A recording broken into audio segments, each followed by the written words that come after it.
নমস্কার বন্ধুরা, আমি পার্বতী।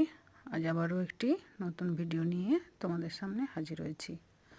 আজকে কিছু আমার বাগানে এবছর শীতের করা কিছু ফুল, সবগুলো এখনও ফোটেনি, কিছু কিছু বাকি আছে এখনও। তার মধ্যে জারবেরা, গাঁদা,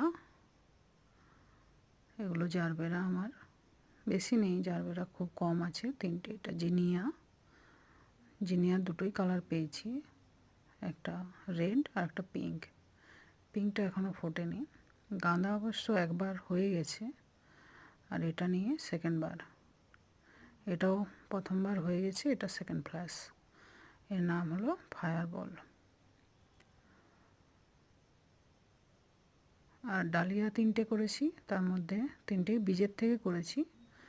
এটা একটা সাদা, আরেকটা এই কালার পেয়েছি, এখনও আরেকটা কালার আসেনি। তো তোমাদের কেমন লাগলো অবশ্যই কমেন্ট করে জানিও।